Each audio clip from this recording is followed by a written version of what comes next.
नमस्कार साथियों।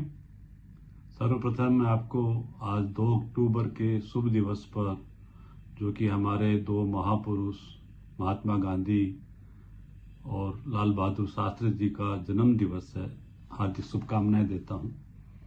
और आइए हम सबसे प्रेरणा लें और इस देश को, हमारे देश को आगे बढ़ाने की और हमारा प्रयास करें और इसी क्रम में हम आगे बढ़ते रहें।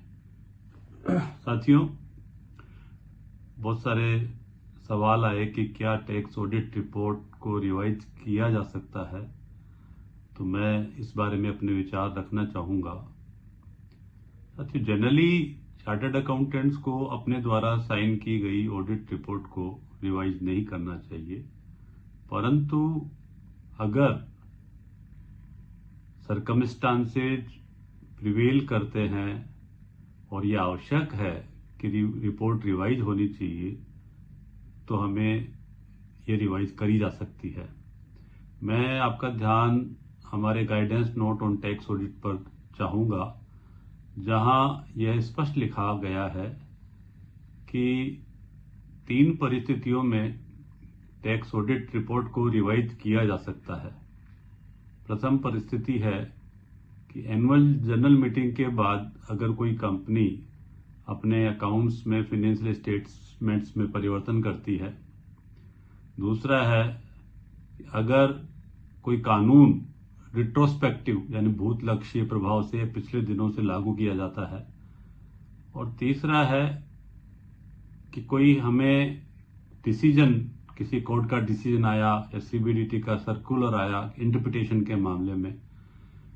तो इन 3 परिस्थितियों में as per guidance note issued by our institute, the tax audit report may be revised. एक और आयकर अधिनियम में जो हमारे नियम है, इनकम टैक्स रूल्स है, उसका रूल 6G के सब रूल 3 पर भी मैं आपका ध्यान चाहूंगा, जहां यह कहा गया है कि ऑडिट रिपोर्ट प्रस्तुत करने के बाद अगर धारा 40 ऑफ आयकर अधिनियम या धारा 43B ऑफ आयकर अधिनियम के तहत कुछ पेमेंट किए जाते हैं और एक डिसअलाउंस को रिकम्प्यूट करने की जरूरत है, तो भी टैक्स ऑडिट रिपोर्ट को रिवाइज किया जा सकता है। तो इन सब परिस्थितियों में टैक्स ऑडिट रिपोर्ट रिवाइज हो सकती है। यह कॉल हमको और आपको लेनी है कि किन परिस्थितियों में हमें टैक्स ऑडिट रिपोर्ट रिवाइज करनी चाहिए या नहीं करनी चाहिए। एक बात और कहना चाहूंगा कि हमारा स्टैंडर्ड ऑन ऑडिटिंग है SA 560, जो कि सब्सिक्वेंट इवेंट्स की बात करता है। वहां भी ये लिखा हुआ है कि अगर ऑडिट रिपोर्ट, जो मूल ऑडिट रिपोर्ट जारी करने के बाद ऑडिटर की नॉलेज में कुछ चीजें लाई जाती हैं, तो एक सिस्टम दिया गया, प्रोसीजर दिया गया, उस प्रोसीजर के तहत ऑडिट रिपोर्ट रिवाइज हो सकती है। तो यानी ऑडिट रिपोर्ट रिवाइज होने में कोई समस्या नहीं है। हमें देखना यह है कि उस रिवीजन का आधार क्या है, उस रिवीजन की आवश्यकता क्या है। और मेरा यह मानना है कि हमें, जो मैंने बताया कि हमारा जो गाइडेंस नोट बोलता है या नियम 6G का सब नियम 3 बोलता है, या कोई सॉफ्टवेयर एरर रही या सिस्टम की एरर रही, उसके कारण से कोई कारण बना है, तो हम ऑडिट रिपोर्ट को रिवाइज कर सकते हैं। परंतु ऐसी स्थिति अगर बनती है, टैक्स ऑडिट रिपोर्ट रिवाइज होती है, तो हमें ये मेंशन करना चाहिए उस रिवाइज ऑडिट रिपोर्ट पे कि ये रिवाइज ऑडिट रिपोर्ट है, और हमें मूल ऑडिट रिपोर्ट का भी वहां रेफरेंस देना चाहिए। रिवाइज होने के कारण लिखने चाहिए कि रिवाइज क्यों हो रही है, और ऑडिटर को सारे evidences in regards to that revision हमारे अपने पास रखने चाहिए, जिससे कि कभी कोई रेफरेंस भविष्य में आए तो हम बता सकें कि ये रिवीजन किन परिस्थितियों में हुआ है।